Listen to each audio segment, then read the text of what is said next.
Friends, Indian ആർമിയിലേക്കും നേവിയിലേക്കും എയർഫോഴ്സിലേക്കും officer തസ്തികയിലേക്കുള്ള പുതിയൊരു recruitment notification വന്നിട്ടുണ്ട്. അപ്പോൾ ഇതിലേക്ക് നിങ്ങൾക്ക് അപേക്ഷ നൽകാനുള്ള യോഗ്യത എന്ന് പറയുന്നത് ജസ്റ്റ് നിങ്ങൾക്ക് എന്താണ് ഗ്രാജുവേഷൻ ഉണ്ടായിരിക്കുക എന്നുള്ളതാണ്. അപ്പോൾ ഇതിലേക്ക് നിങ്ങൾക്ക് ഫിസിക്കൽ സ്റ്റാൻഡേർഡ് ടെസ്റ്റോ കാര്യങ്ങളോ ഒന്നുമില്ല. അപ്പോൾ അതിൻ്റെ ഡീറ്റെയിൽ ആയിട്ടുള്ള കാര്യങ്ങളെല്ലാം വിശദമാകുന്ന വീഡിയോ ആണ്. അപ്പോൾ നിങ്ങൾക്ക് ഉയർന്ന പ്രൊമോഷൻ സാധ്യതയും, അതായത് നിങ്ങൾക്ക് ആർമി ചീഫ് വരെ ആകാനുള്ള ഉയർന്ന തസ്തികയിൽ നിങ്ങൾക്ക് എന്താണ് ജോലി ചെയ്യാനുള്ള അവസരങ്ങളൊക്കെ നൽകുന്ന പോസ്റ്റാണിത്. അതുമാത്രമല്ല നമ്മുടെ സാലറി എന്നൊക്കെ പറഞ്ഞാൽ ഏറ്റവും എന്താണ് ഈ പറയുന്ന നമുക്ക് ബെസ്റ്റ് സാലറിയും അതോടൊപ്പം തന്നെ ഒട്ടനവധി അലവൻസ് ആണ്. വിവിധ കാറ്റഗറിയിലുള്ള അലവൻസ് കാര്യങ്ങളൊക്കെ നിങ്ങൾക്ക് ഉണ്ടായിരിക്കും. പിന്നെ നമുക്ക് കേരളത്തിലൊക്കെ പോസ്റ്റിംഗ് ലഭിക്കാൻ സാധ്യതയുള്ള വേക്കൻസികളാണ് വന്നിരിക്കുന്നത്. അപ്പോൾ അതുകൊണ്ട് തന്നെ നിങ്ങൾ വീഡിയോ മുഴുവനായിട്ട് കാണുക. നിങ്ങൾക്ക് വീഡിയോ യൂസ്ഫുൾ ആണെന്ന് തോന്നുകയാണെങ്കിൽ, കാരണം ഇതിൽ നമ്മൾ A to Z കാര്യങ്ങൾ നമ്മൾ ഏകദേശം പറയുന്നുണ്ട്. അതുകൊണ്ട് തന്നെ നിങ്ങളുടെ കൂട്ടുകാരോ അല്ലെങ്കിൽ നിങ്ങളുടെ ജൂനിയേഴ്സൊക്കെ ഉണ്ട്, അവർക്കും ഷെയർ ചെയ്യുക. കാരണം ഇതിലേക്ക് ഡിഗ്രി അവസാന വർഷം പഠിക്കുന്നവർക്കും ഇതിലേക്ക് പഠിച്ചുകൊണ്ടിരിക്കുന്നവർക്കും ഇതിലേക്ക് അപ്ലൈ ചെയ്യാൻ പറ്റും. അപ്പോൾ അതിൻ്റെ കാര്യങ്ങളെല്ലാം വിശദമാകുന്ന വീഡിയോ ആണ്. അപ്പോൾ നേരെ നമുക്ക് എന്ത് ചെയ്യാം, ഇതിൻ്റെ ഒഫീഷ്യൽ നോട്ടിഫിക്കേഷനിലേക്ക് വരാം. അപ്പോൾ ഇത്തരത്തിലുള്ള വീഡിയോസും കാര്യങ്ങളൊക്കെ നിങ്ങളിലേക്ക് ലഭിക്കുന്നതിനായിട്ട് നമ്മുടെ ചാനൽ സബ്സ്ക്രൈബ് ചെയ്യുക, ബെല്ലേക്ക് എനേബിൾ ചെയ്ത് വെക്കുക. അപ്പോൾ ഇതിൻ്റെ പോസ്റ്റ് വൈസ് ഡീറ്റെയിൽസിലേക്കും എങ്ങനെ അപ്ലൈ ചെയ്യണമെന്ന കാര്യങ്ങളിലേക്കും വരുന്നതിന് മുൻപായിട്ട് നിങ്ങൾക്ക് യൂസ്ഫുൾ ആവുന്ന ഒരു കാര്യമായിട്ടാണ് വന്നിരിക്കുന്നത്.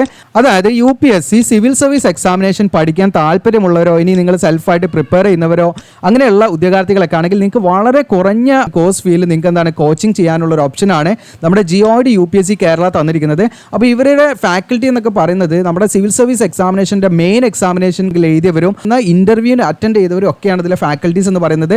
അതുമാത്രമല്ല നമ്മുടെ കേരളത്തിലെ നമ്പർ 1 IAS അക്കാദമി ആയിട്ടുള്ള ഫോർച്യൂൺ IAS അക്കാദമിയിൽ പഠിച്ചവരാണ് നിങ്ങൾക്ക് കോച്ചിങ് നൽകുന്നത് എന്നുള്ളതും വലിയൊരു കാര്യം തന്നെയാണ്. അപ്പോൾ നിങ്ങൾക്ക് ട്രസ്റ്റ് ചെയ്യാവുന്ന വെറും 500 രൂപ നിങ്ങൾ മന്ത്ലി നിങ്ങൾ സ്പെൻഡ് ചെയ്താൽ മതി.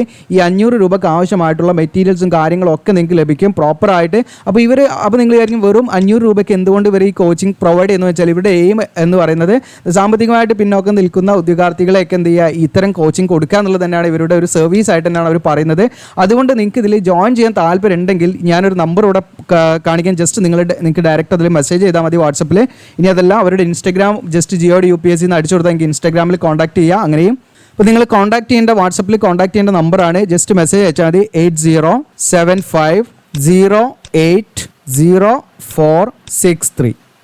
ഓക്കെ, അപ്പോൾ ഇതാണ് നമ്പർ 8075080463. ഈ നമ്പറിൽ നിങ്ങൾ ഡയറക്റ്റ് മെസ്സേജ് അയച്ചാൽ അവർ അതിൻ്റെ കാര്യങ്ങളൊക്കെ പറഞ്ഞുതരും.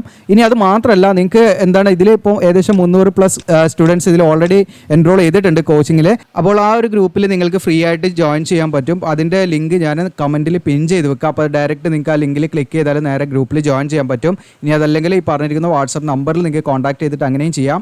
ഓക്കെ, അതിൽ ഓൾറെഡി ജോയിൻ ചെയ്തിരിക്കുന്നവരോട് നിങ്ങൾക്ക് ചോദിച്ച് മനസ്സിലാക്കിയിട്ട് നിങ്ങൾക്ക് താല്പര്യം ഉണ്ടെങ്കിൽ ചെയ്താൽ മതി, ഇതിൽ ജോയിൻ ചെയ്താൽ മതി.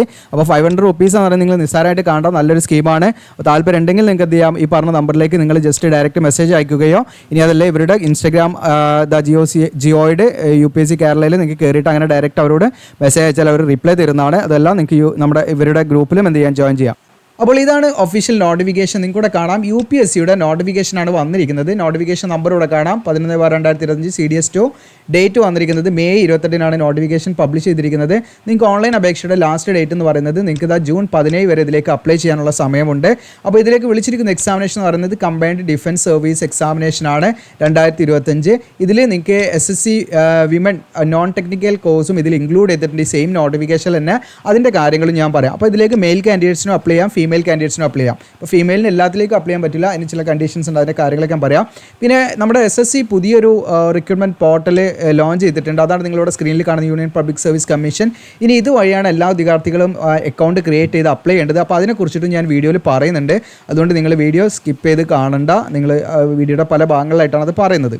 ഇനി ഇതിൻ്റെ നമുക്ക് വേക്കൻസി കാര്യങ്ങളൊക്കെ നോക്കാം. അപ്പോൾ ഈ പറയുന്ന combined defence service examination conduct ചെയ്യുന്നത് നമ്മുടെ UPSC ആണ്, യൂണിയൻ പബ്ലിക് സർവീസ് കമ്മീഷനാണ്. നമുക്ക് September 14 ഏകദേശം ഇതിൻ്റെ ഒരു ഡേറ്റ് ഇവർ കൊടുത്തിരിക്കുന്നുണ്ട്. എക്സാം നടക്കുന്നത് September 14 ആയിരിക്കും എന്നുള്ളതാണ്. ഇനി ഇതിൻ്റെ നെയിം ഓഫ് ദ കോഴ്സും അപ്രോക്സിമേറ്റ് വാക്കൻസീസ് ഇവിടെ കൊടുത്തിട്ടുണ്ട്. ഇവിടെ കാണാൻ പറ്റും നിങ്ങൾക്ക് ഇന്ത്യൻ മിലിറ്ററി അക്കാദമി ഡെറാഡൂണിൽ നമുക്ക് വന്നിരിക്കുന്ന വാക്കൻസി എന്ന് പറയുന്നത് ഇവിടെ കാണാൻ 100 വേക്കൻസിയാണ് ടോട്ടൽ വന്നിരിക്കുന്ന വേക്കൻസി.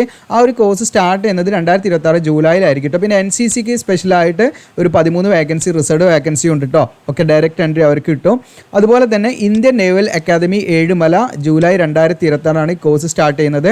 ഇവിടെ നിങ്ങൾക്ക് NCC കാൻഡിഡേറ്റ്സ് ആണെങ്കിൽ 6 വേക്കൻസി ഉണ്ട്, ടോട്ടൽ 26 വേക്കൻസിയാണ് കേട്ടോ. ഓക്കെ, ഇനി അതിൽ തന്നെ ഹൈഡ്രോയിൽ 2 വേക്കൻസി വേറെ ഉണ്ട് അവർക്ക്. നേവൽ വിങ്ങിൽ 6 പിന്നെ അതുപോലെ തന്നെ ഹൈഡ്രോയിൽ 2 വേക്കൻസി ആയിട്ടാണ്. അങ്ങനെ 8 വേക്കൻസി NCCക്ക് അവിടെ പോകും. പിന്നെ എയർഫോഴ്സ് അക്കാദമി നിങ്ങൾക്ക് ഹൈദരാബാദാണ്.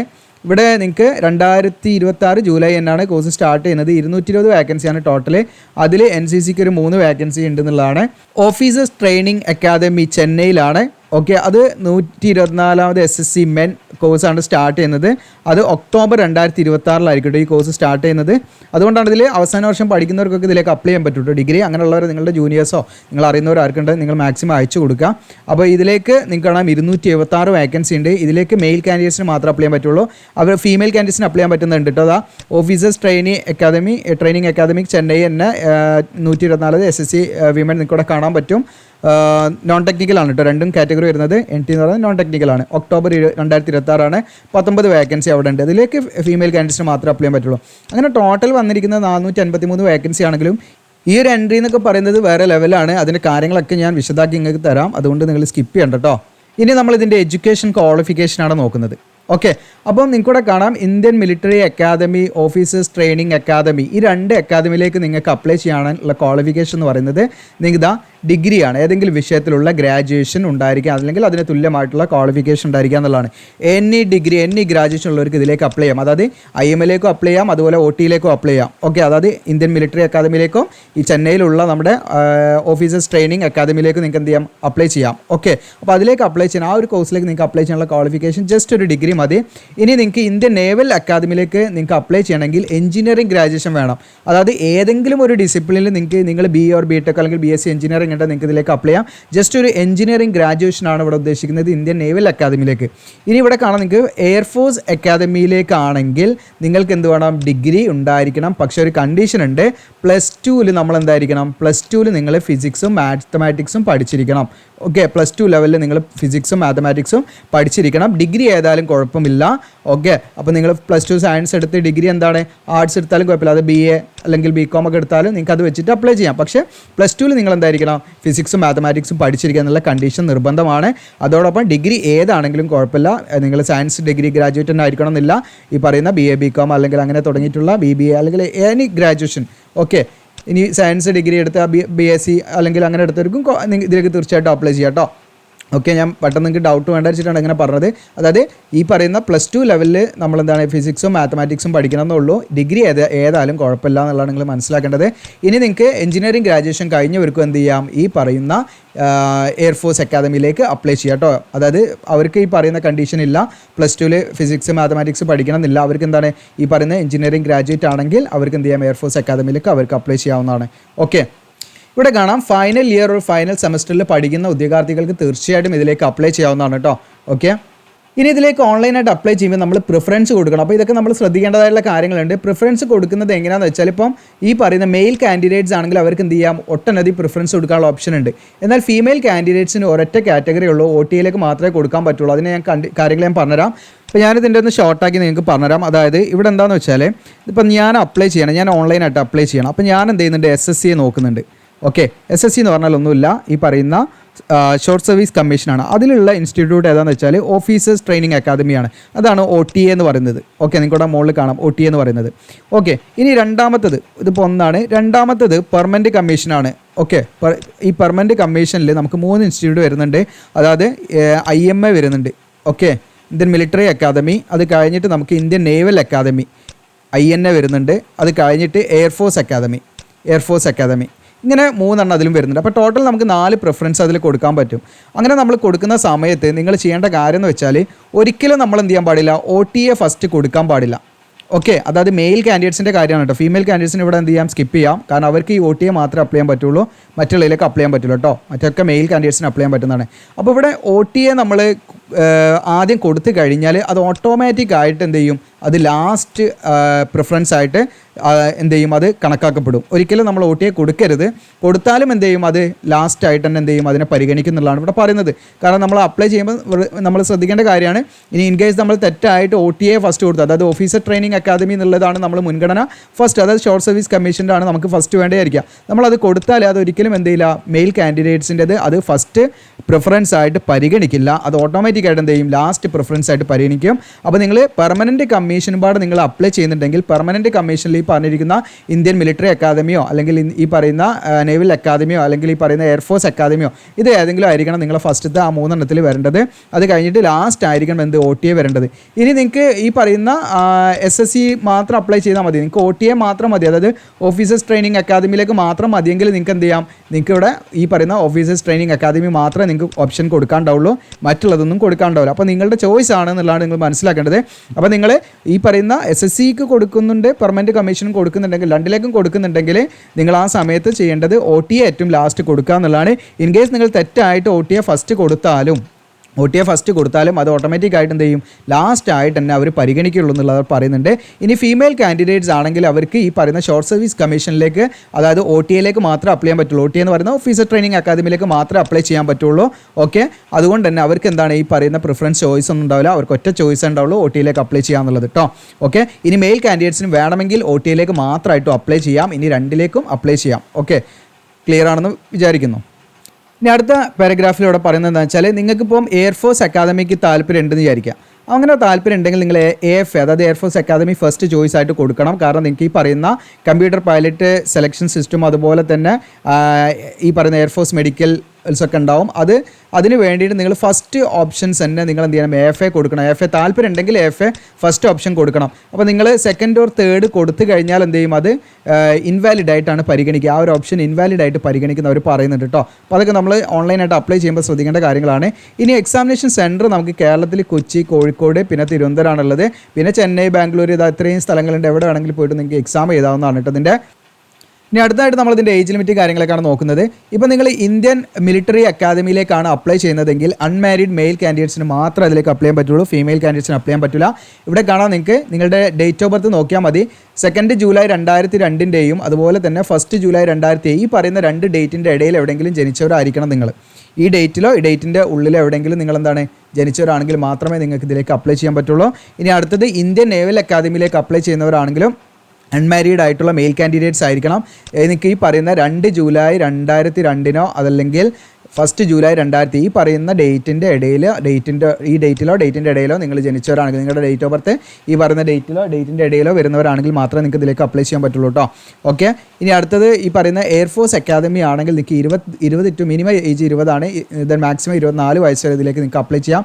അതായത് 1 ജൂലൈ 2026 കണക്കാക്കിയിട്ടാണ് ഈ പറയുന്ന 20 ടു 24 ഇതിൻ്റെ ഏജ് ലിമിറ്റ് വരുന്നത്. ഇപ്പം നമ്മൾ ഡേറ്റ് ഓഫ് ബർത്ത് നോക്കുകയാണെങ്കിൽ 2 ജൂലൈ 2002 എന്ന് പറയുന്ന ഡേറ്റിൻ്റെയും 1 ജൂലൈ 2006 എന്ന് പറയുന്ന ഡേറ്റിൻ്റെ ഇടയിൽ ജനിച്ചവരായിരിക്കണം എന്നുള്ളതാണ്.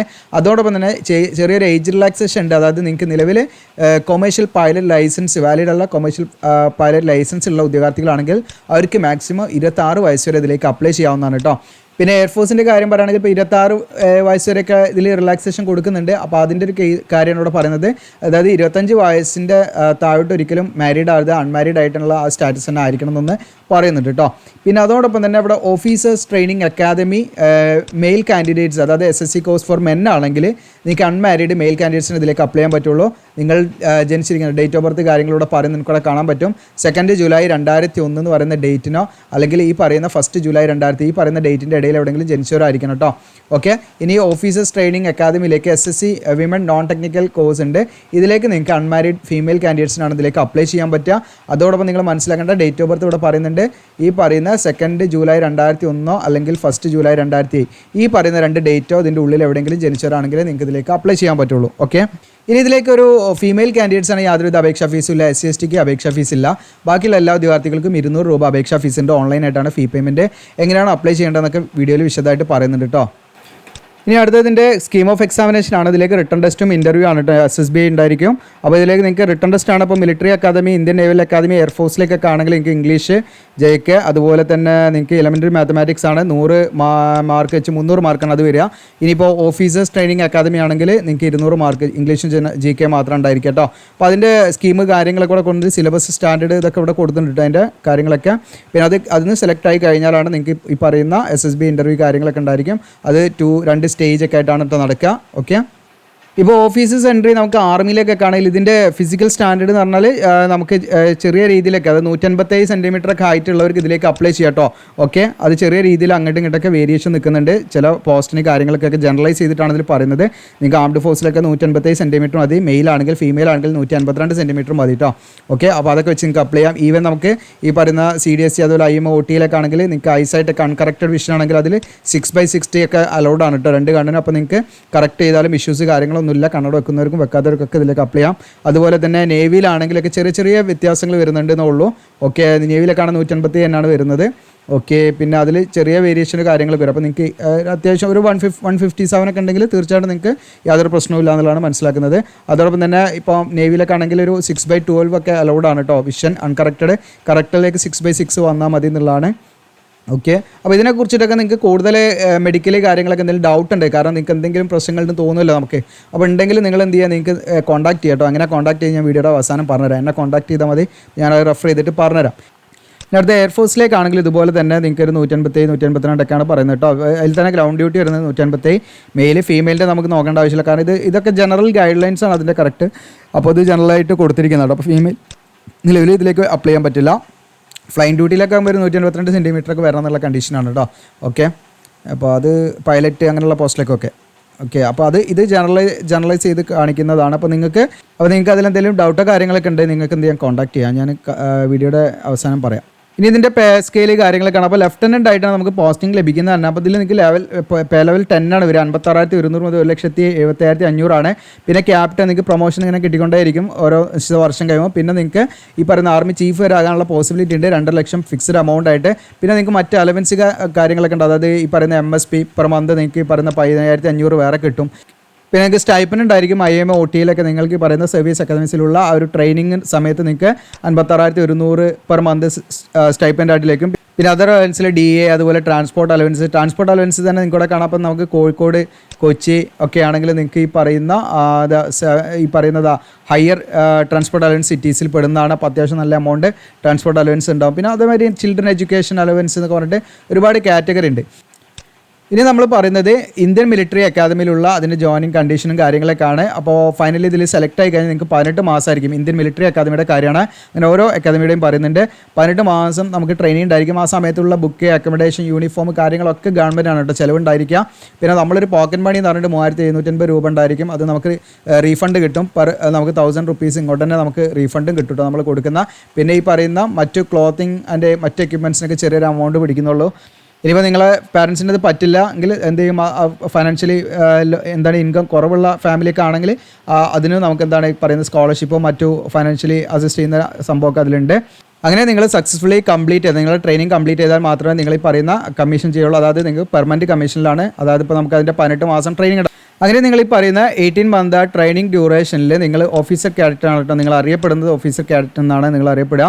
അതിൽ നിങ്ങൾ സക്സസ്ഫുള്ളി കംപ്ലീറ്റ് ചെയ്ത് കഴിഞ്ഞാൽ ഈ പറയുന്ന പെർമനൻറ്റ് കമ്മീഷനിലേക്ക് നമുക്ക് ലെഫ്റ്റനൻ്റ് എന്ന് പറയുന്ന റാങ്കിലാണ് നമ്മൾ പ്ലേസ് ചെയ്യുന്നത് കേട്ടോ. പിന്നെ അതാ നിങ്ങൾക്ക് ഇതിൻ്റെ പൊസിഷൻ എന്ന് പറഞ്ഞാൽ നമുക്ക് ഇന്ത്യയിൽ എവിടെ ആണെങ്കിലും നമ്മളെ പോസ്റ്റിംഗ് ലഭിക്കാം. അതുപോലെ പ്രൊമോഷൻ സാധ്യത കാണാം. ലെഫ്റ്റനൻറ്റിൽ നിന്നും നിങ്ങൾക്ക് 2 വർഷം കഴിഞ്ഞാൽ ക്യാപ്റ്റൻ ആകാം, പിന്നെ മേജർ ആകാം, പിന്നെ കേണൽ ആകാം. ഓക്കെ, അങ്ങനെ സർവീസ് കയറി നമുക്ക് ഈ പറയുന്ന സെലക്ഷൻ ബേസിൻ്റെ അടിസ്ഥാനത്തിൽ നമുക്ക് ആർമി ജനറൽ വരെ ആകാനുള്ള ഒരു പോസിബിലിറ്റി ഉള്ള പോസ്റ്റാണ് നിങ്ങൾ മനസ്സിലാക്കുക. ഇനി നിങ്ങൾ ഇന്ത്യൻ നേവൽ അക്കാദമി കേരളയിലാണ് നിങ്ങൾ ജോയിൻ ചെയ്യുന്നതെങ്കിൽ അവിടെ നിങ്ങൾ ഈ പറയുന്ന ഗ്രാജുവേറ്റ് കേഡറ്റ് സ്പെഷ്യൽ എൻട്രി സ്കീമാണ് അവിടെ വരുന്ന ഒരു കോഴ്സാണ് കേട്ടോ. GSES എന്ന് പറയും. അപ്പോൾ ഇത് നമ്മുടെ പറയുന്ന എക്സാമിനേഷൻ്റെയും അതുപോലെ തന്നെ അതായത് കമ്പൈൻഡ് ഡിഫൻസ് സർവീസ് എക്സാമിനേഷൻ്റെയും അത് കഴിഞ്ഞ് SSB ഇൻ്റർവ്യൂ മെഡിക്കൽ എക്സാമിനേഷനൊക്കെ കംപ്ലീറ്റ് ചെയ്തിട്ടാണ് നമ്മൾ മെറിറ്റ് അടിസ്ഥാനത്തിലാണ് ഇതിന് പ്ലേസ് ആകുന്നത്. പിന്നെ NCC സ്പെഷ്യൽ എൻട്രി സ്കീം വഴി അതിൽ ഡയറക്റ്റ് സെലക്ഷൻ വേറെ നടക്കുന്നുണ്ട് കേട്ടോ. അതിൽ അങ്ങനെയുള്ള result candidates NCC C certificate ഉള്ളവർക്ക്. പിന്നെ ഇതിലൊക്കെ നമുക്ക് ചെറിയ കോസ്റ്റ് വരും കേട്ടോ. പിന്നെ അതിൽ നമുക്ക് നമ്മൾ കൊടുക്കുന്ന എമൗണ്ട് തന്നെ നമുക്ക് റീഫണ്ടബിൾ ആണ്. നമ്മുടെ ആ ഒരു പോക്കറ്റ് മണിക്കും കാര്യങ്ങളൊക്കെ അവർ റീഫണ്ട് ചെയ്യുന്ന എമൗണ്ടുകളും ഉണ്ട് അതിൽ. പിന്നെ ഇതിന് നിങ്ങൾക്ക് ഇവിടെ കാണാൻ പറ്റും ബാക്കി എമൗണ്ടൊക്കെ ഗവൺമെൻറ് ആണ് കേട്ടോ എടുക്കുക. നമ്മുടെ ട്രെയിനിങ്ങിനും നമ്മുടെ മറ്റു അക്കോമഡേഷനും എല്ലാം ഗവൺമെൻറ് ആണ് ഏറ്റെടുക്കുന്നത്. നമ്മുടേതായിട്ടുള്ള ചെറിയ ചെറിയ കാര്യങ്ങൾക്ക് വേണ്ടി ചെറിയൊരു എമൗണ്ട് നമ്മളവിടെ കൊടുക്കണം കേട്ടോ. ഓക്കെ, അതിനെക്കുറിച്ച് കൂടുതലൊക്കെ അറിയണമെങ്കിൽ നിങ്ങൾ പേഴ്സണലായിട്ട് കോൺടാക്ട് ചെയ്യാൻ പറഞ്ഞുതരാം. ഇനി ഇതിൻ്റെ ട്രെയിനിങ് പീരീഡ്സ് ഇവിടെ കൊടുത്തിട്ടുണ്ട്. കാരണം നേവൽ ഓറിയൻറ്റേഷൻ കോഴ്സ് INA വെച്ചിട്ട് 44 ആഴ്ച ആ കോഴ്സ് ആയിരിക്കും. പിന്നെ കാണാം ഓഫീസർ സീ ട്രെയിനിങ് ആയിട്ട് ട്രെയിനിങ് ഷിപ്പ് 6 മാസം, പിന്നെ സബ് ലെഫ്റ്റനൻറ്റ് ഫ്ലോട്ട് ട്രെയിനിങ് 6 മാസം, പിന്നെ നിങ്ങൾക്ക് സബ് ലെഫ്റ്റനൻറ്റ് ടെക്നിക്കൽ കോഴ്സ് 33 ആഴ്ച ഉണ്ട്, പിന്നെ full naval watch keeping certificate 6 to 9 months. ഇങ്ങനെയൊക്കെയാണ് അതിൻ്റെ ട്രെയിനിങ് സ്കീം വരുന്നത്. പിന്നെ നിങ്ങൾ ഈ 18 മന്ത് ഏകദേശം 18 മാസം ആ ഒരു ട്രെയിനിങ് സക്സസ്ഫുള്ളി കംപ്ലീറ്റ് ചെയ്താൽ നമ്മൾ സബ് ലെഫ്റ്റനൻ്റ് എന്ന് പറയുന്ന റാങ്കിലാണ് പ്ലേസ് ചെയ്യുന്നത്. ഇതൊക്കെ പെർമനൻറ്റ് കമ്മീഷനാണ്. ഇനി നമ്മൾ എയർഫോഴ്സ് അക്കാദമിയിലാണെങ്കിൽ അവിടെ നമുക്ക് 74 ആഴ്ചയാണ് അതിൻ്റെ ട്രെയിനിങ് ഉണ്ടായിരിക്കുക. അവിടെ നിങ്ങൾക്കിവിടെ ഫ്ലൈയിങ് ബ്രാഞ്ച് പൈലറ്റ് ആയിട്ട് കേട്ടോ ആ ഒരു ട്രെയിനിങ് നമുക്ക് ഉണ്ടായിരിക്കുക. ഇതിൽ നിങ്ങൾക്ക് ഫ്ലൈറ്റ് കാഡറ്റിൽ നിങ്ങൾക്ക് സ്റ്റൈപ്പൻ ഉണ്ടായിരിക്കും 56,100 per month ട്രെയിനിങ് സമയത്ത് സ്റ്റൈപ്പൻ ഉണ്ടായിരിക്കും. ഇനി ഇതിൻ്റെ കരിയർ പ്രോസ്പെക്ട്സ് ഒക്കെ ഇവിടെ കൊടുത്തിട്ടുണ്ട്. ഇവിടെ കാണാം ഫ്ലൈയിങ് ഓഫീസർ ആയിട്ടാണ് നിങ്ങൾ ഇതിൽ നിങ്ങളുടെ റാങ്ക് വരുന്നത്. ഫസ്റ്റ് പോസ്റ്റിംഗ് എന്ന് പറയുന്നത് ഫ്ലൈയിങ് ഓഫീസർ ആയിട്ടാണ് നിങ്ങൾ കമ്മീഷൻ ചെയ്യുന്നത്. അത് കഴിഞ്ഞിട്ട് നിങ്ങൾക്ക് എന്താണ് ഫ്ലൈറ്റ് ലെഫ്റ്റനൻറ്റ്, അത് കഴിഞ്ഞിട്ട് നിങ്ങൾക്ക് ഇത് അവിടെ കാണാൻ പറ്റും നിങ്ങൾക്ക് ഗ്രൂപ്പ് ക്യാപ്റ്റൻ വരെ ആകാൻ പറ്റും. ഓക്കെ, അത് ഈ പറയുന്ന 2 വർഷം, പിന്നെ 6 വർഷം, 13 വർഷം, 26 വർഷം, അങ്ങനെ നിങ്ങൾക്ക് കറക്റ്റ് ഈ പറയുന്ന റെസ്പെക്റ്റീവ്ലി നമ്മൾ പറഞ്ഞ പോലെ ഫ്ലൈയിങ് ഓഫീസറിൽ നിന്നും 2 വർഷം കഴിഞ്ഞാൽ ലെഫ്റ്റനൻ്റ് ആകാം. അത് കഴിഞ്ഞാൽ നിങ്ങൾക്ക് ഈ പറയുന്ന 6 വർഷം കഴിഞ്ഞിട്ടാണ് പിന്നെ വരുന്നത്. പിന്നെ കഴിഞ്ഞ് 13 വർഷം, പിന്നെ കഴിഞ്ഞിട്ട് നിങ്ങൾക്ക് 26 വർഷം കഴിയുമ്പോഴത്തേക്ക് ഗ്രൂപ്പ് ക്യാപ്റ്റൻ വരെ ആകാനുള്ള പോസിബിലിറ്റി ഉണ്ട് കേട്ടോ. ഓക്കെ, അതോടൊപ്പം തന്നെ ഈ പറയുന്ന അത് കൂടാതെ ഈ 26 വർഷം എന്ന് നമുക്ക് വർഷാടിസ്ഥാനത്തിലല്ലാതെ നിങ്ങൾക്ക് ഹയർ പ്രൊമോഷൻ സാധ്യതയും, അതായത് നമുക്ക് ഈ പറയുന്ന എയർ മാർഷൽ വരെ ആകാനുള്ള പോസിബിലിറ്റി ഉണ്ട് എന്നുള്ളതാണ് നിങ്ങൾ മനസ്സിലാക്കേണ്ടത് കേട്ടോ. ഓക്കെ, ഇനി നമ്മുടെ ഓഫീസേഴ്സ് ട്രെയിനിങ് അക്കാദമി ചെന്നൈയിലാണ് നിങ്ങൾ ജോയിനിങ് ചെയ്യുന്നത് എങ്കിൽ അവിടുത്തെ കണ്ടീഷൻസാണ് പറയുന്നത്. അവിടെ ഈ പറയുന്ന ഫൈനലി നിങ്ങൾ ഇതിലേക്ക് സെലക്ട് ആയി കഴിഞ്ഞാൽ നിങ്ങൾ ഓഫീസേഴ്സ് ട്രെയിനിങ് അക്കാദമിയിലാണ് നിങ്ങൾക്ക് ട്രെയിനിങ് ലഭിക്കുന്നതെങ്കിൽ 49 ആഴ്ചയാണ് ട്രെയിനിങ് ഉണ്ടായിരിക്കുക. ഓക്കെ, അവിടെ നിങ്ങൾ അറിയപ്പെടുന്നത് ഓഫീസർ കാഡറ്റ് എന്നാണ് അറിയപ്പെടുന്നത്. അതിൽ നിങ്ങൾക്ക് ഈ പറയുന്ന ചെറിയ ചെറിയ പോക്കറ്റ് മണിക്ക് നമ്മൾ ചെറിയൊരു എമൗണ്ടൊക്കെ കെട്ടിവെക്കണമെന്നുള്ളൂ. പിന്നെ ഇവിടെ പ്രത്യേകമായിട്ടൊരു കാര്യം പറയുന്നുണ്ട്. അതായത് നമ്മൾ ഇന്ത്യൻ മിലിറ്ററി അക്കാദമിയിലേക്കും അതുപോലെ തന്നെ ഓഫീസർ ട്രെയിനിങ് അക്കാദമിയിലേക്കും ആണെങ്കിൽ നമുക്ക് നിശ്ചയമുള്ള കുറച്ച് ഫിസിക്കൽ സ്റ്റാൻഡേർഡ് ഇവിടെ പറയുന്നുണ്ട്. ആക്ടിവിറ്റീസ് ആണ് നിങ്ങൾക്കിവിടെ കാണാം. അതായത് മിനിമം ഫിസിക്കൽ സ്റ്റാൻഡേർഡ് ആണ് കേട്ടോ. മെൻ ആണെങ്കിൽ നിങ്ങൾക്കിവിടെ 2.4 കിലോമീറ്റർ നമ്മൾ 10 മിനിറ്റ് കൊണ്ടും 30 സെക്കൻഡ് കൊണ്ടും, ഫീമെയിൽ ആണെങ്കിൽ 13 മിനിറ്റ് മതി. പിന്നെ പുഷപ്പ്, പുള്ളപ്പ്, അങ്ങനെയുള്ള കാര്യങ്ങളൊക്കെയാണ്. അപ്പോൾ ഇതൊക്കെ നമ്മൾ എന്ത് ചെയ്യണം, ജസ്റ്റ് മീറ്റ് ചെയ്യണം എന്നുള്ള കാര്യങ്ങളാണ് പറയുന്നത്. ഇനി പറയുന്ന ഓഫീസേഴ്സ് ട്രെയിനിങ് അക്കാദമിയിൽ നിങ്ങൾ സക്സസ്ഫുള്ളി നിങ്ങളുടെ ട്രെയിനിങ് 49 ആഴ്ച കംപ്ലീറ്റ് ചെയ്ത് കഴിഞ്ഞാൽ നിങ്ങളെ ഷോർട്ട് സർവീസ് കമ്മീഷനിലാണ് കേട്ടോ വരുന്നത്. നിങ്ങൾക്ക് ലെഫ്റ്റനൻ്റ് എന്ന് പറയുന്ന ആ റാങ്കിലാണ് ഉണ്ടായിരിക്കുക. അത് മാത്രമല്ല നമ്മുടെ യൂണിവേഴ്സിറ്റി ഓഫ് മദ്രാസിൻ്റെ പോസ്റ്റ് ഗ്രാജുവേറ്റ് ഡിപ്ലോമയും നിങ്ങൾക്ക് കിട്ടും. ഡിഫൻസ് മാനേജ്മെൻറ്റ് ആൻഡ് സ്ട്രാറ്റജിക് സ്റ്റഡീസിൻ്റെ ആ ഒരു ഡിപ്ലോമയും നിങ്ങൾക്ക് ലഭിക്കും എന്നുള്ളതാണ് നിങ്ങൾ മനസ്സിലാക്കേണ്ടത്. പിന്നെ നമ്മൾ പറഞ്ഞു ഓഫീസേഴ്സ് ട്രെയിനിങ് അക്കാദമിയിൽ ജോയിനിങ് ചെയ്യുന്ന, അതായത് ഈ പറയുന്ന SSC വിമൺ അതുപോലെ മെൻ കാറ്റഗറിയിൽ അപ്ലൈ ചെയ്ത ഉദ്യോഗാർത്ഥികളാണെങ്കിൽ അവർ പ്ലേസ് ചെയ്യുന്നത് ഈ പറയുന്ന കമ്മീഷനാണ്. അതായത് SSC ആണ്. SSC എന്ന് പറയുന്നത് ഷോർട്ട് സർവീസ് കമ്മീഷൻ കൂടെ കാണാൻ പറ്റും. അത് ടോട്ടൽ ഇയർ വരുന്നത് 14 വർഷമാണ്. എന്നാൽ പെർമനൻറ്റ് കമ്മീഷൻ എന്ന് പറയുമ്പോൾ നമ്മുടെ റിട്ടയർമെൻറ്റ് ഏജ് ഉണ്ട്, അതായത് ഗവൺമെൻറ് നിശ്ചിതമായിട്ടുള്ള റിട്ടയർമെൻറ്റ് ഏജ് ഉണ്ട്. ആ ഏജിലാണ് റിട്ടയർഡ് ആവുക. എന്നാൽ നമ്മൾ ഷോർട്ട് സർവീസ് കമ്മീഷനിൽ കയറുന്ന സമയത്ത് 14 വർഷം വരെയാണ് നമുക്ക് മാക്സിമം അത് എക്സ്റ്റെൻഡ് ചെയ്യാൻ പറ്റുക. ആ 14 2ആയിട്ട് സ്പ്ലിറ്റ് ചെയ്ത് നമുക്ക് 10 വർഷം എന്നുള്ളൊരു പീരീഡും ദെൻ 4 വർഷം എന്നുള്ളത് മറ്റൊരു പീരീഡായിട്ട് കണക്കാക്കാം. ഈ 10 വർഷം എന്നുള്ളത് നമ്മൾ നിർബന്ധമായിട്ടും അതിൽ സർവീസ് ഇരിക്കണം എന്നുള്ളതാണ്. ഈ സർവീസ് നമുക്ക് കഴിഞ്ഞിട്ട് വേണമെങ്കിൽ 4 വർഷം നമുക്ക് എക്സ്റ്റെൻഡ് ചെയ്യാം. ഇല്ലെങ്കിൽ എന്ത് ചെയ്യാം, നിങ്ങൾക്ക് 4 വർഷം വേണമെങ്കിൽ 10 വർഷം കഴിഞ്ഞിട്ട് നിങ്ങൾക്ക് എന്ത് ചെയ്യാം, സർവീസിൽ നിന്ന് ഇറങ്ങാൻ പറ്റും. ഇനി 10ാമത്തെ വർഷം തന്നെ നിങ്ങൾക്ക് മറ്റൊരു രീതിയിലും ചെയ്യാൻ പറ്റും. നിങ്ങൾക്ക് പെർമനൻറ്റ് കമ്മീഷനിലേക്ക് എന്ത് ചെയ്യാൻ പറ്റും, മാറാനും പറ്റും. ഓക്കെ, അതായത് ഷോർട്ട് സർവീസ് കമ്മീഷനിൽ നിന്നും പെർമനൻറ്റ് കമ്മീഷനിലേക്ക് നിങ്ങൾക്ക് മാറാനുള്ള ഓപ്ഷനുണ്ട്. പിന്നെ 5 years സർവീസ് കംപ്ലീറ്റ് ചെയ്തുള്ള സ്പെഷ്യൽ പ്രൊവിഷനോ കാര്യങ്ങളൊക്കെ ഉണ്ട്. അപ്പോൾ അതിനെക്കുറിച്ചൊക്കെ നിങ്ങൾക്ക് അറിയണമെങ്കിൽ നിങ്ങൾ ചോദിക്കാം. പിന്നെ ഇവിടെ പ്രൊമോഷൻ സാധ്യത ഉണ്ട് കേട്ടോ. അതായത് നിങ്ങൾ ഈ പറയുന്ന ലെഫ്റ്റനൻറ്റിൽ നിന്നും നിങ്ങൾ എന്താണ് അടുത്ത് 2 വർഷം കഴിഞ്ഞാൽ ക്യാപ്റ്റൻ ആകും. പിന്നെ മേജർ, അത് ഷോർട്ട് സർവീസിൻ്റെ കാര്യങ്ങളാണ് കേട്ടോ നമ്മൾ പറയുന്നത്. മേജർ ആകും, പിന്നെ ലെഫ്റ്റനൻറ്റ് കേണൽ ആകും, അങ്ങനെ കയറി പോട്ടോ. ഓക്കെ, അപ്പോൾ ഷോർട്ട് സർവീസ് കമ്മീഷൻ ആണെങ്കിലും നിങ്ങൾക്ക് ഈ പറയുന്ന പ്രൊമോഷൻ സാധ്യത ഉണ്ട് എന്നുള്ളത് നിങ്ങൾ മനസ്സിലാക്കുക കേട്ടോ. ആ ഷോർട്ട് സർവീസ് കമ്മീഷൻ നമുക്ക് എന്ത് ചെയ്യാം, പെർമനൻ്റ് ആക്കാനും പറ്റും. ഇവിടെ പറയുന്നുണ്ട് ആ യൂണിയൻ പബ്ലിക് സർവീസ് കമ്മീഷൻ്റെ വെബ്സൈറ്റ് എന്ത് ചെയ്തിട്ടുണ്ട്, അവർ മാറ്റിയിട്ടുണ്ട്. വെബ്സൈറ്റ് എന്ന് പറഞ്ഞാൽ പുതിയ ഒരു എന്ത് ചെയ്തിട്ടുണ്ട്, ഒരു ഓൺലൈൻ റിക്രൂട്ട്മെൻറ്റ് പോർട്ടൽ അവർ ലോഞ്ച് ചെയ്തിട്ടുണ്ട്. അതിന് 4 മൊഡ്യൂളായിട്ടാണ് അവർ കണക്കാക്കിയത്. ആ 4 മൊഡ്യൂൾ നിങ്ങൾക്ക് ഇവിടെ കാണാൻ പറ്റുക 1, 2, 3, 4. ഈ ആദ്യത്തെ 3 എന്ന് പറയുന്നത് നമ്മുടെ അക്കൗണ്ട് ക്രിയേറ്റ് ചെയ്യുന്നതുമായി ബന്ധപ്പെട്ടുള്ളതാണ്. 4-മത്തതിലാണ് നിങ്ങൾക്ക് എന്തുണ്ടായ ഓൺലൈൻ അപേക്ഷയുമായി ബന്ധപ്പെട്ടുള്ള കാര്യങ്ങൾ വരുന്നത്. ഓക്കെ, അപ്പോൾ ഇതിൻ്റെ ഡീറ്റെയിൽ ആയ കാര്യങ്ങളിലേക്ക് വരാം. ഇനി എങ്ങനെയാണ് അപ്ലൈ ചെയ്യേണ്ടതെന്നുള്ളതാണ് നമ്മൾ വീഡിയോയിൽ പറയുന്നത്. അതിനുവേണ്ടി വീഡിയോയുടെ ഡിസ്ക്രിപ്ഷനിൽ ഞാൻ അപ്ലൈ എന്ന് പറഞ്ഞ ലിങ്ക് കൊടുക്കും. അതിൽ നിങ്ങൾ ക്ലിക്ക് ചെയ്യുക. അപ്പോൾ നമ്മുടെ വെബ്സൈറ്റിൽ വരും GeoCL എജുലാൻഡ്. ഇവിടെ താഴെ സ്ക്രോൾ ഡൗൺ ചെയ്യുക. നിങ്ങൾ ലേറ്റസ്റ്റ് ജോബ്സ് അതുപോലെ കേരള ജോബ്സിലൊക്കെ ഇവിടെ കാണാൻ നിങ്ങൾക്ക് UPSC CDS 2 എന്ന് പറഞ്ഞിട്ട് കാണാൻ പറ്റും. ഇനി ഇവിടെ കണ്ടില്ല, ഇവിടെ താഴെ ഉണ്ടാവും. ഇനിയില്ല ഇവിടെ റീഡ് മോർ എന്നുള്ള ക്ലിക്ക് ചെയ്താൽ മതി. ഈ പോസ്റ്റ് ലേറ്റസ്റ്റ് പോസ്റ്റിൻ്റെ ഇവിടെ റീഡ് മോർ എന്നുള്ള ക്ലിക്ക് ചെയ്താൽ മതി. ഇനി ഇവിടെ നിങ്ങൾക്ക് UPSC CDS എന്ന് അടിച്ചു കൊടുത്താൽ അങ്ങനെ നമ്മളിതൊന്ന് സെർച്ച് ചെയ്ത് കാണാം. അപ്പോൾ ഇവിടെ UPSC CDS സെക്കൻഡ് എന്നുള്ളത് നമ്മൾ ക്ലിക്ക് ചെയ്യുന്നു. അങ്ങനെ ക്ലിക്ക് ചെയ്യുമ്പോൾ പോസ്റ്റ് ഓപ്പൺ ആയിട്ട് വരും. താഴെ സ്ക്രോൾ ഡൗൺ ചെയ്യുക. നിങ്ങൾ ഇവിടെ താഴെ സ്ക്രോൾ ഡൗൺ ചെയ്താൽ നിങ്ങൾക്ക് ഇവിടെ നോട്ടിഫിക്കേഷൻ കാര്യങ്ങളൊക്കെ കാണാം. പിന്നെ നമ്മുടെ സോഷ്യൽ മീഡിയ കാര്യങ്ങളൊക്കെ ഉണ്ട് കേട്ടോ, ഇൻസ്റ്റ അതുപോലെ ഇതിലൊക്കെ ജോയിൻ ചെയ്യാം. നിങ്ങൾക്ക് ആമസോണിൽ നിന്ന് ബെസ്റ്റ് ബുക്കുകൾ കാര്യങ്ങളൊക്കെ വാങ്ങാം. അതിൻ്റെ ലിങ്കുകളൊക്കെ ഇടും. ഇവിടെ നോട്ടിഫിക്കേഷൻ എന്നുള്ളത് നിങ്ങൾക്ക് നോട്ടിഫിക്കേഷൻ ഡൗൺലോഡ് ചെയ്യാം. ആപ്ലിക്കേഷൻ ഫോം എന്നുള്ളത് നമ്മൾ ജസ്റ്റ് ഓപ്പൺ ആക്കിയാണ്. ആപ്ലിക്കേഷൻ ഫോം എന്നുള്ളത് ഓപ്പൺ ആക്കുമ്പോൾ നമ്മുടെ UPSCയുടെ പുതുതായിട്ട് ലോഞ്ച് ചെയ്ത ഓൺലൈൻ ആപ്ലിക്കേഷൻ പോർട്ടലാണ് നിങ്ങളിവിടെ കാണുന്നത്. 1, 2, 3, 4 എന്ന് പറഞ്ഞിട്ട് നിങ്ങൾക്ക് 4 നമ്പറുകൾ ഇവിടെ കാണാം. ഈ ആദ്യത്തെ 3 നിങ്ങൾക്ക് നിങ്ങളുടെ എപ്പം വേണമെങ്കിലും നിങ്ങൾക്ക് അക്കൗണ്ട് ക്രിയേറ്റ് ചെയ്യാവുന്ന സംവിധാനമാണ്. 4-മത് പറഞ്ഞാൽ എക്സാമിനേഷൻ നോട്ടിഫിക്കേഷൻ വരുന്ന സമയത്ത് അപ്ലൈ ചെയ്യാനുള്ള ലിങ്കുകളും കാര്യങ്ങളൊക്കെ നമുക്ക് 4-മത്തെ മൊഡ്യൂളിലാണ് ഉണ്ടായിരിക്കുക. ഓക്കെ, അപ്പോൾ നിങ്ങൾ ആദ്യമായിട്ടാണ് വരുന്നതെങ്കിൽ നിങ്ങൾ ക്രിയേറ്റ് അക്കൗണ്ട് ചെയ്യണം. അപ്പോൾ നിങ്ങൾക്കൊരു സംശയം ഉണ്ടാവും, UPSCയുടെ കഴിഞ്ഞ വർഷത്തെ എക്സാമൊക്കെ ഞാൻ എഴുതിയിട്ടുണ്ട്, പഴയ എക്സാം എഴുതിയിട്ടുണ്ട്. അപ്പോൾ പഴയ വെബ്സൈറ്റിൽ നമ്മൾ രജിസ്റ്റർ ചെയ്തിട്ടുണ്ട്. അതിൻ്റെ ലോഗിൻ ID അല്ലെങ്കിൽ ക്രെഡൻഷ്യൽ യൂസ് ചെയ്ത് നിങ്ങൾക്ക് ഇതിലേക്ക് അപ്ലൈ ചെയ്യാൻ പറ്റുമോ അല്ലെങ്കിൽ ലോഗിൻ ചെയ്യാൻ പറ്റുമോ എന്നുള്ള ഡൗട്ട് ഉണ്ടാവും. തീർച്ചയായിട്ടും നിങ്ങൾക്ക് പറ്റില്ല. നമ്മളെല്ലാവരും എന്ത് ചെയ്യണം, മുൻപ് ഓൾഡ് വെബ്സൈറ്റിൽ നിങ്ങൾ അക്കൗണ്ട് ക്രിയേറ്റ് ചെയ്തവരാണെങ്കിലും ഇനി ക്രിയേറ്റ് ചെയ്യാത്തവരാണെങ്കിലും ആരാണെങ്കിലും നമ്മൾ എന്ത് ചെയ്യണം, ഇവിടെ ക്രിയേറ്റ് ആൻ അക്കൗണ്ട് ക്ലിക്ക് ചെയ്തിട്ട് നമ്മൾ പുതുതായിട്ട് ഇതിൽ രജിസ്റ്റർ ചെയ്യണം. അപ്പോൾ ഇതിൻ്റെ പുതുതായിട്ട് രജിസ്റ്റർ ചെയ്ത് അപ്ലൈ ചെയ്യേണ്ട വീഡിയോ ഒക്കെ നമ്മൾ ചെയ്യണമെങ്കിൽ നിങ്ങൾ കമൻറ്റായിട്ട് രേഖപ്പെടുത്തുക. പിന്നെ നമ്മൾ ഓൺലൈനായിട്ട് ചെയ്ത് കൊടുക്കുന്നുണ്ട്. നിങ്ങൾക്ക് അവിടെ ക്ലിക്ക് ചെയ്താൽ മതി. നമ്മുടെ വാട്സപ്പ് ലിങ്കിലേക്കാണ് നിങ്ങൾ ജോയിൻ ആകുക. ഇതവിടെ online contact or online application team.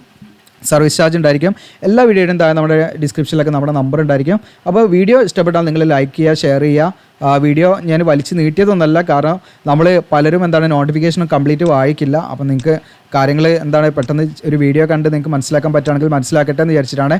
ഇനി ഇവിടെ നിങ്ങൾക്ക് ഇപ്പോൾ നമ്മൾ രജിസ്റ്ററൊക്കെ ചെയ്ത് കഴിഞ്ഞാൽ പിന്നെ നിങ്ങൾ അപ്ലൈ ചെയ്യാൻ ഇവിടെ വരണം കേട്ടോ. 4 എന്നുള്ള നമ്പറിനോട് അപ്ലൈ ഫോർ എക്സാമിനേഷൻ എന്നുള്ള ക്ലിക്ക് ചെയ്യുക. അപ്പോൾ അവിടെ നിങ്ങൾക്ക് ലോഗിൻ ചോദിക്കുമ്പോൾ നിങ്ങൾ ലോഗിൻ ചെയ്താൽ നിങ്ങൾക്ക് നേരെ ആ ഒരു നോട്ടിഫിക്കേഷൻ അവിടെ കാണാൻ പറ്റും. അതിൽ അപ്ലൈ എന്നുള്ള ബട്ടൺ ഉണ്ടാവും. അങ്ങനെ നിങ്ങൾക്ക് അതിൽ ക്ലിക്ക് ചെയ്തിട്ട് അപ്ലൈ ചെയ്യാൻ പറ്റും. അപ്പോൾ ഇത്രയാണ്. വീഡിയോ ലൈക്ക് ചെയ്യാനും ഷെയർ ചെയ്യാനും മറക്കണ്ട. താങ്ക്